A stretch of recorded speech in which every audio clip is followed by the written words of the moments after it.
সারা দেশের নির্মাণ শ্রমিকদের প্রতিনিধিত্বকারী সংগঠন বাংলাদেশ বিল্ডিং কনস্ট্রাকশন ওয়ার্কার্স ফেডারেশনের ২ বছরের জন্য ১৭ সদস্য বিশিষ্ট নতুন কেন্দ্রীয় কমিটি গত ২৬শে সেপ্টেম্বর নির্বাচিত হয়েছে। নির্মাণ শ্রমিকদের প্রধান দাবি নিরাপত্তায় প্রথম সহ অন্যান্য আইনসঙ্গত অধিকার এবং জীবনযাপন উপযোগী মজুরি আদায়ের অঙ্গীকার নিয়ে মঙ্গলবার সকাল ১১টায় জাতীয় শহীদ মিনার, ঢাকায় বাংলাদেশ বিল্ডিং কনস্ট্রাকশন ওয়ার্কার্স ফেডারেশনের নবনির্বাচিত কেন্দ্রীয় কমিটির শপথ গ্রহণ অনুষ্ঠিত হয়। ফেডারেশনের নবনির্বাচিত সভাপতি জনাব মোহাম্মদ আব্দুল মতিন, কার্যকরী সভাপতি জনাব আমিরুল হক আমিন, সাধারণ সম্পাদক শেখ আনোয়ার হুসাইন এর নেতৃত্বে ২ বছর মেয়াদী নবনির্বাচিত কেন্দ্রীয় কমিটির ১৭ সদস্য শপথ গ্রহণ করেন।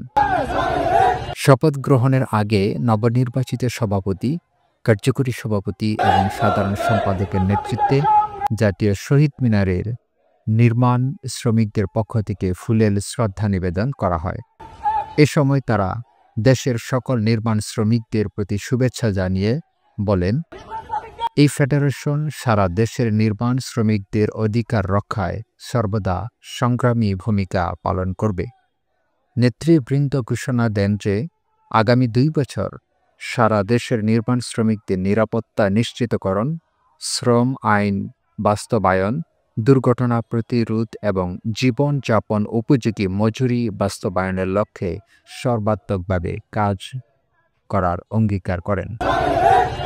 নেতৃবৃন্দ নির্মাণ শ্রমিকদের দুর্ঘটনামুক্ত, নিরাপদ কর্মস্থল, মর্যাদাপূর্ণ স্বীকৃতি, দুর্ঘটনায় নিহতাহতদের যথাযথ ক্ষতিপূরণ, জীবনযাপন উপযোগী মজুরি, শ্রম আইন বাস্তবায়নের জন্য সরকারসহ সংশ্লিষ্ট সকলের প্রতি আহ্বান জানান।